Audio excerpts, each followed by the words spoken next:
अस्सलाम वालेकुम व्यूअर्स। उम्मीद है कि आप सब ठीक होंगे और खैरियत से होंगे, अपने अपने घरों में महफूज होंगे कोरोना की वबा से। तो आज जो हम यहाँ पे टॉपिक डिस्कस करेंगे ये है ऑक्शन सेल और सेल बाय द ऑक्शन। अब ये जो है होता तकरीबन कब है कि जब कोर्ट जब कोई भी फ़ैसला करती है या डिक्री पास करती है, तो फिर जो जजमेंट डेटर है, यानी कि जजमेंट डेटर कहते हैं उसको जिसके खिलाफ फ़ैसला आता है, वो अगर जो डिक्री का अमाउंट है, फिर वो अमाउंट है, पैसा है या प्रॉपर्टी है कोई, वो अगर कोर्ट में जमा नहीं करवाता और नहीं देता आकर खुद डिक्री होल्डर को, डिक्री होल्डर कहते हैं उसको जिसके हक में फ़ैसला होता है, फिर अगर वो इस तरह खुद अगर नहीं करता तो फिर कोर्ट क्या करती है कि डिक्री होल्डर के एप्लीकेशन पे एक रिसीवर अपॉइंट करती है। फिर वो जो रिसीवर है वो क्या करता है कि जो उसकी जो प्रॉपर्टी होती है जजमेंट डेटर की, उसको जाकर अटैच करता है। अटैच मतलब अपनी कस्टडी में ले लेता है, उसकी प्रॉपर्टी को अटैच करके अपनी कस्टडी में ले लेता है और फिर क्या करता है, उसको सेल करता है और फिर सेल से जो सेल प्रोसीड्स होते हैं वो कोर्ट में जमा करता है, जो कि कोर्ट देती है फिर डिक्री होल्डर को। यानी कि जजमेंट डेटर अगर खुद ना दे तो कोर्ट इन तरीक़ाकार से उसको डिक्री होल्डर को ये सारी चीज़ें दिलवाती हैं। इसको कहते हैं एग्जीक्यूशन ऑफ द डिक्री। तो अब ये जो सेल होती है मोस्टली अब एग्जीक्यूशन में, जैसे कि अब रिसीवर है वो उसको अटैच करके सेल करता है, ये अमूमन जो है ऑक्शन सेल होती है। अब इस पर हम वीडियो बना रहे हैं और इसको समझते हैं कि ऑक्शन सेल जो है वो क्या होती है, इसका जो है प्रोसेस, यानी कि इसका तरीक़ाकार क्या है, क्योंकि ऑक्शन सेल एक जर्नल सेल से कुछ डिफरेंट होती है, उसको हम समझेंगे। फिर हम जो सिविल प्रोसीजर कोड में उससे रिलेटेड जो भी लॉज हैं हम उसको भी पढ़ेंगे। तो सबसे पहले हम ये देखते हैं कि ऑक्शन सेल क्या होती है और उसकी डेफिनेशंस क्या क्या हैं। तो ऑक्शन सेल जो है एक पब्लिक सेल होता है।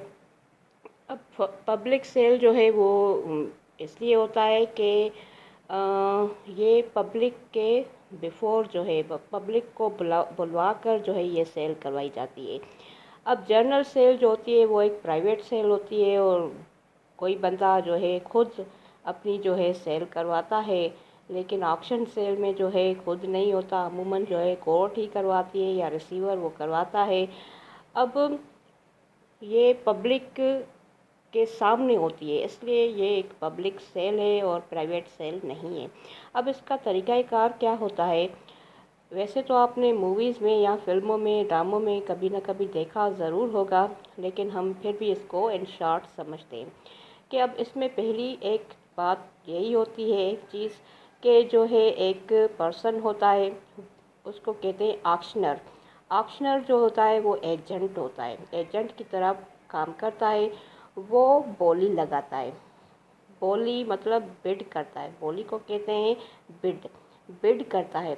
और फिर वो इस अंदाज से करता है कि ही हिट्स द हैमर।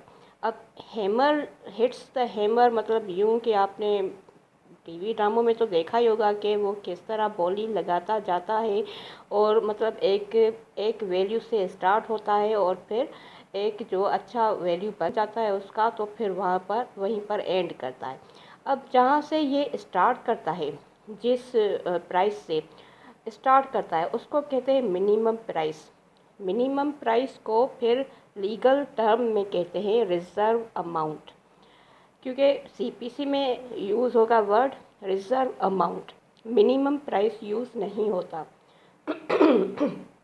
इसलिए आप इन लीगल टर्म्स जो कि ऑक्शन सेल से रिलेटेड है इनको भी नोट कर लें।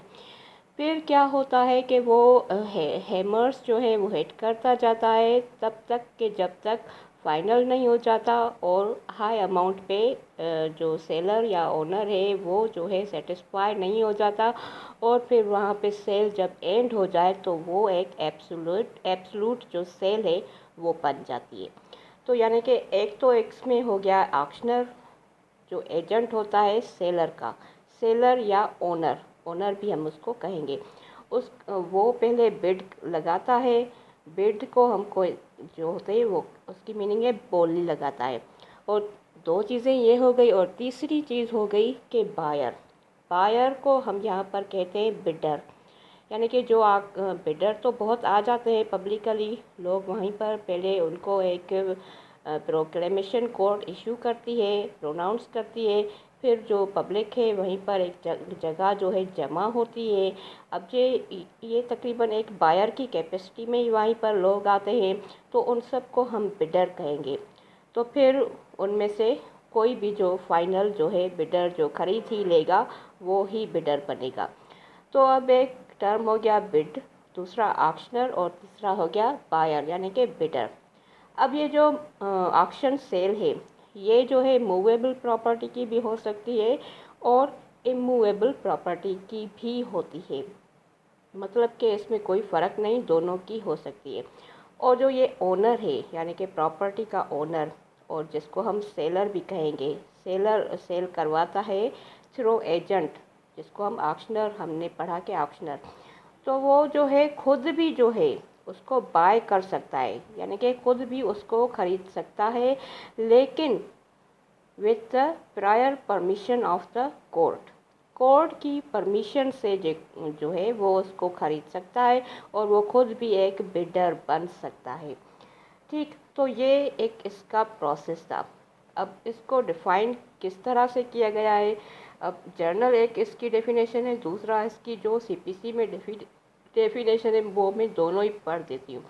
अब इसमें ये है फर्स्ट कि an auction is a public sale of the properties presented for the sale before the public when auctioneer, the agent, auctioneer means agent, bids publicly or public at large। public at large मतलब क्योंकि ये एक public sale है, यानी कि right in rem है, right in rem create करती है। फिर who are assemble at the one place, वो सारी पब्लिक यानी कि एक वन प्लेस पे जो है जमा होती है। The interested persons are called as the bidder, यानी कि वो जो आते हैं खरीदने वो बिडर कहलाते हैं। The minimum price is the reserve amount and for which offering is made for the sale is called the bid. और जिस चीज़ के लिए जो है सेल की ऑफरिंग की जा रही है और जो बोली यानी कि लगाई जा रही है उसको बिड कहा जाता है। And the person who causing और conducting the sale is called auctioneer और एजेंट। यही हमने ऊपर भी पढ़ा। So all the rules and principle regarding to the agency are also applicable upon him. अब यहाँ पे एक पॉइंट और इजाफी हो गई, वो ये कि जो ऑक्शनरी होता है उसको हम एजेंट कहते हैं, क्योंकि वो सेलर के बिहाफ से उसको सेल आउट कर रहा होता है।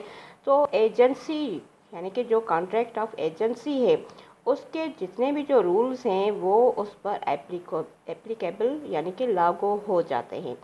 अब कॉन्ट्रैक्ट ऑफ एजेंसी हम पढ़ेंगे तो उसमें क्या क्या रूल्स हैं, उसमें बताया जाता है कि एजेंट और प्रिंसिपल की एक दूसरे के दरमियान, और फिर जिसको वो सेल करते हैं उसके बिफोर उनकी ड्यूटीज़ और जो है राइट्स क्या क्या होते हैं, ये हम कॉन्ट्रैक्ट ऑफ एजेंसी में ही पढ़ेंगे। ये भी बहुत इम्पॉर्टेंट है, ये हम नेक्स्ट में इस पर वीडियो बनाएंगे। तो उसके जो रूल्स हैं इस एजेंट पे अप्लाई होते हैं। तो नेक्स्ट इसकी जो सेकंड डेफिनेशन है वो ये है कि auction sale is a mode of selling the property by inviting the buyers publicly at one place and the property is sold to the higher bidder. The auctioneer must have warrant or document or authority to sell।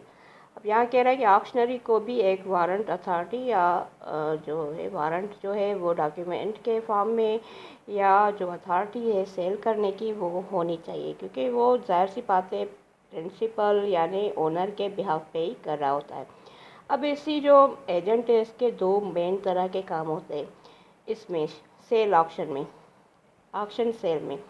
وہ کیا ہوتا ہے کہ he must warrant that he has know any knowledge about the defects in his principles ownership title, یعنی کہ جو agent ہے وہ اس بات کی جو ہے بالکل اس کروائے گا، لوگوں کو باور کروا دے گا کہ جو بھی اگر پراپرٹی میں ڈیفیکٹ ہے جو میں سیل کر رہا ہوں، پرنسپل یا اس کی اونر یا سیلر کی، اب اگر اس میں کوئی ڈیفیکٹ ہے تو اس کا رسپانسیبل میں نہیں ہوں، کیونکہ مجھے ان سب چیزوں کا پتہ ہے ہی نہیں۔ تو یہاں پہ جو ہے نا ایک طرح سے وہ ہم کانٹریکٹ ایکٹ کا ایک پرنسپل ہے کوویٹ ایمپٹر۔ کوویٹ ایمپٹر ایک پرنسپل ہے جس کا مطلب ہے لیٹ دا بائر بی نو، یعنی بائر کی یہ ذمہ داری ہے کہ وہ جو ہے خود چیزوں کی جو ہے چھان بین کریں اور دیکھیں کہ وہ درست ہیں کہ نہیں ہیں۔ ایک طرح سے یہ یعنی کہ وہ پرنسپل یہیں پہ لاگو ہو جاتا ہے، اور ایجنٹ جو ہے وہ یہی کہے گا کہ اگر کوئی خفیہ قسم کا ڈیفیکٹ ہے تو وہ رسپانسیبل نہیں ہے۔ مثال کے طور پہ اب کیونکہ اب ایجنٹ کو سب تو پتہ نہیں ہوتا نا، تو کیونکہ یہ آکشن سیل ہے اور کورٹ کے پروسیجر میں ہو رہی ہے، اب وہ اس کا عموماً ایسا ہوتا ہے کہ کوئی مقرر شدہ کوئی ذاتی ایجنٹ بھی نہیں ہوتا، سم ٹائمز کورٹ بھی کر دیتی ہے وہ اپوائنٹ۔ تو اب اس کا یہ ہوئے مثال کے طور پہ اونر اور سیلر جو ہے اس نے کوئی ایسی پراپرٹی خریدی ہوئی تھی، یعنی کہ جو فراڈ سے خریدی ہوئی تھی، اب اس کا علم ہی نہیں تھا ایجنٹ کو، اور اس نے اس کی جو ہے آکشن جو ہے کر دی ہے سیل میں، وہ آکشن سیل کر رہا ہے، تو اب بعد میں اگر کوئی ایسا ڈیفیکٹ نکلتا ہے تو ایجنٹ جو ہے لائبل نہیں ہوگا۔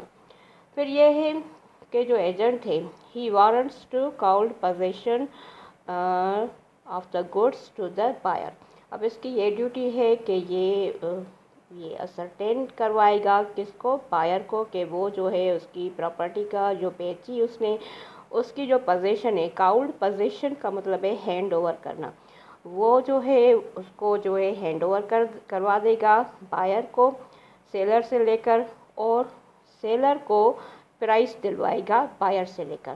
یہ کیونکہ ایجنٹ کا بیچ میں کام یہی ہوتا ہے، یہ ہم کانٹریکٹ آف ایجنسی میں الگ سے پڑھیں گے۔ تو یہاں پر یہ ہوگا کہ ہو گیا تقریباً کمپلیٹ کہ آکشن سیل جو ہے وہ کیا ہوتا ہے، اس کا پروسیجر کیا ہوتا ہے، اور پھر ایجنٹ کس طرح اس میں کام کرتا ہے۔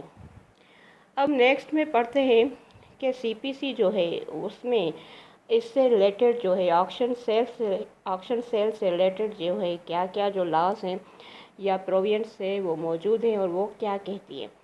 اب یہ ایگزیکیوشن میں ہی ہوگا ظاہر سی بات ہے، تو یہ آرڈر 21 جو ہے وہ ایگزیکیوشن سے ڈیل کرتا ہے، اور اس کا جو رول 66 ہے، کیونکہ آپ کو تو پتہ ہے کہ آرڈر 21 جو ہے وہ کتنا ایک لمبا چوڑا سی پی سی کا سب سے بڑا آرڈر یہی ہے، اور اس میں بہت ساری چیزیں آتی ہیں، تو اس کے ایک پارٹ میں آکشن سیل بھی آ جاتا ہے۔ تو آرڈر 21 کا رول جو 66 ہے وہ اس سے ڈیلز کرتا ہے، کس سے؟ آکشن سیل سے۔ اب اس میں کیا کرے گی کورٹ جو ہے 66 رول کے تحت پروکلیمیشن ایک ایشو کرتی ہے، پبلک کو دلواتی ہے، جس میں وہ اس کا جو پورا مینر ہے آکشن سیل کا وہ پرسکرائب اس میں ہوا ہوتا ہے، اس یعنی کہ پروکلیمیشن میں۔ پھر دوسرا کام یہ بھی کرتی ہے رول 66 میں کورٹ یہ بھی کرتی ہے کہ notice to the judgment debtor, وہ بھی جو ہے اس کو کرواتی ہے ججمنٹ ڈیٹر کو، اور وہ مینڈیٹری ہوتا ہے، ہر حال میں کرنا چاہیے، اگر وہ نہیں ہوگا تو پھر وہ جو ساری آکشن سیل ہے وہ اللیگل جو ہے ہو جائے گی۔ اس سے ریلیٹڈ ایک کیس لا بھی تھا 1966 پی ایل ڈی پیج 375 میں، ٹھیک، یعنی کہ جو ہے وہ اس کو نوٹس کرے گی پہلے، پھر جو آفٹر پروکلیمیشن ہے، یعنی کہ پروکلیمیشن ہو گیا اور اس کے بعد ججمنٹ ڈیٹر آ جاتا ہے کہ نہیں میں تو اب مطلب کہ اس کو جو ہے میں اب مجھے جو ہے सॉरी वो उसको मतलब रुकवाना चाहता है कि किसी तरह से अब इसको रुकवा दिया जाए, मैं पैसे देने के लिए तैयार हूँ कोर्ट में, उसको ऑक्शन सेल के थ्रू नहीं सेल किया जाए मेरी प्रॉपर्टी को। तो फिर वो अब इशू हो गया सारा, ये नोटिफिकेशन वगैरह और डेट फिक्स हो गई, तो फिर ये नहीं कर सकता उसको स्टॉप प्रोसीडिंग्स को, except by the way of irregularities और फ्रॉड। यानी कि कोई अगर वो एक प्रूफ कर दे कि कोई प्रोसेस में, सारे कोर्ट के प्रोसेस में इरेगुलरिटी है या कोई फ्रॉड हुआ है, अगर वो ऐसी कोई चीज़ प्रूफ करता है तो फिर कोर्ट उसको जो है स्टॉप कर सकती है। अब इससे रिलेटेड, इस पॉइंट से इस रिलेटेड जो एक केस ला है 2005 CLC पेज 11 में, ये यही चीज़ जो है वहीं पर पूरी तरह से बयान की गई है एक केस लॉ में। फिर नोटिस जो है वो मस्ट बी इन जो है इजी लैंग्वेज हो, यानी कि बिल्कुल भी इजी लैंग्वेज हो, वो बंदा पढ़ सकता हो, समझ सकता हो। अगर उसकी देसी ज़बान में ना ही हो सकता तो फिर कोर्ट की ज़बान या फिर इंग्लिश ज़बान में होना चाहिए, और वो यानी कि उसे फुली समझ सके। ठीक। और फिर ये जो इसके रूल्स है 66 के, अगर वो फॉलो नहीं किए जाएंगे प्रॉपरली, यानी कि नोटिस नहीं भेजा जाएगा या फिर प्रोक्लेमेशन नहीं होगा, तो फिर जो है उसको ऑक्शन सेल को जजमेंट डेटर जो है इन वजूहात पर कैंसिल करवा सकता है, ये कहकर कि ये इरेगुलरिटीज़ हुई हैं, या फिर ये कहकर कि कोई और भी सफिशेंट काज, यानी कि एक तो इरेगुलरिटी का और दूसरा फ्रॉड का कोई भी प्रूफ करके ये इसको कैंसिल करवा सकता है। अब उसमें क्या क्या आ जाता है ये भी हम थोड़ा नीचे पढ़ते हैं। तो फिर नेक्स्ट इसमें ये एक और भी एक पॉइंट है कि when date is fully fixed, date भी फिक्स्ड हो गई, यानी कि प्रोक्लेमेशन के बाद डेट भी फिक्स्ड हो गई, उसके बाद अगर चाहता है जजमेंट डेटर कि मैं अब पैसे कोर्ट में डिपॉजिट जो है कर देना चाहता हूँ, कर रहा हूँ, उसको जो है ऑक्शन सेल के थ्रू सेल ना किया जाए, तो फिर जो है अब डेट फिक्स हो गई, तो फिर कोर्ट जो है उसको यही कहेगी कि हम अब इसको पोस्टपोन नहीं कर सकते, बाकी आप चाहें तो एज अ बिडर, यानी कि आप उसी में जाकर पार्टिसिपेट करें और एज अ बिडर जो है खुद उसको अब वहीं से सेल करें। यानी कि अजीब सी बात है ना कि उसकी प्रॉपर्टी सेल हो रही हो और फिर वो खुद अब जाकर वहीं से बाय कर ले, क्योंकि उससे लेट इतनी की होगी ना। तो जैसे कि हमने पहले ही पढ़ा कि owner can also by it, तो ये तब बाय कर सकता है जब वो कोर्ट में आने में बहुत देर कर देता है। फिर नेक्स्ट इसमें यह है कि रूल इसका 72 है, वो ये बताता है कि जो डिग्री होल्डर है वो भी जो है पार्टिसिपेट कर सकता है और ख़रीद सकता है उस प्रॉपर्टी को वहीं से, बजाय कि अब वहीं से वो सेल हो, फिर वो पैसे कोर्ट में डिपॉजिट हों, फिर उसको मिले, तो वो खुद भी उसको सीधे से वहीं से उसको ख़रीद सकता है। ये इसका रूल 72 है कहता है। फिर इसके जो रूल्स 89 और 90 है वो यही बताते हैं कि रेगुलरिटी और फ्रॉड जो अगर है ऑक्शन सेल में कोई भी पाया जाएगा तो फिर जो है उसको कैंसिल करवाया जा सकता है। और लास्ट इसमें एक और पॉइंट है, वो ये कि अगर ऑक्शन जो है, ऑक्शन सेल जो है वो अगर कोई गार्जियन करवाना चाहता है किसी माइनर की प्रॉपर्टी को अगर गार्जियन करवाना चाहता है, या चाहता तो नहीं लेकिन कोर्ट उससे करवा रही है, तो वो जो है वो भी करवा सकता है उसके बिहाफ पे, माइनर के बिहाफ पे, लेकिन उसको पहले ये प्रूफ करना पड़ेगा कि वो गार्जियन है, और उसको लिए उसको अपना गार्जियनशिप का सर्टिफिकेट जो है वो कोर्ट के बिफोर जो है प्रोड्यूस करना पड़ेगा। ठीक। तो ये इसमें जो इम्पोर्टेंट पॉइंट्स थी CPC के ऑर्डर 21 और कुछ रूल्स में जो मैंने आपको बता दी, लेकिन लास्ट इसमें ये भी मैं बता दूं कि किन किन बातों पे को हम कह सकते हैं कि ये रेगुलरिटीज़ होती हैं, और उनको उनके ग्राउंड पे जो जो जजमेंट डेटर है वो आकर उसको कैंसिल करवा सकता है, किसको, इस ऑक्शन सेल को। वो एक तो ये कि अगर जो रिजर्व अमाउंट इन प्रोक्लेमेशन है कोई रिज़र्व अमाउंट जो है उसमें लगाया ही नहीं गया, तो ये भी एक इरेगुलरिटी है। इसके ग्राउंड पे भी इसको कैंसिल करवाया जा सकता है। अब इससे रिलेटेड भी एक केस ला था PLJ 2000 Lahore high court page 159 में। फिर when auction property sold in less than that of the reserve amount। अब ऑक्शन प्रॉपर्टी उस अमाउंट से जो कि रिज़र्व अमाउंट उसमें डाला तो गया है प्रोक्लेमेशन में, लेकिन उस अमाउंट से भी कम अमाउंट में सेल कर दी गई है, तो ये भी एक इरेगुलरिटी है। इस ग्राउंड पे भी ऑक्शन सेल को जो है कैंसिल करवाया जा सकता है। अब इससे रिलेटेड भी एक केस ला है 2001 CLC पेज 726 में। फिर नोटिस जो है अगर रिसीव्ड ना हो, जजमेंट डेटर कहे मुझे नोटिस रिसीव नहीं हुआ और मुझे कुछ इल्म ही नहीं था, तो फिर भी कैंसिल करवाया जा सकता है। इससे रिलेटेड भी केस लॉ है PLJ 2000 Lahore high court page 1598 में 98। फिर जो है इसका जो रूल 89 है वो डील्स करता है बिलखसूस के जो ऑक्शन सेल है उसको सेट असाइड यानी मनसूख कैसे करवाया जाए। अब ये जो ऊपर जो रूल्स थे इनके तहत तो अब उनको जस्ट कैंसिल करवाया जा रहा था, लेकिन रूल इसका 89 है वो ये फुली बताता है एक प्रोसीजर कि अब इस ऑक्शन सेल हो चुकी बिल्कुल, अब इसको मनसूख सेट असाइड कैसे करवाया जाए।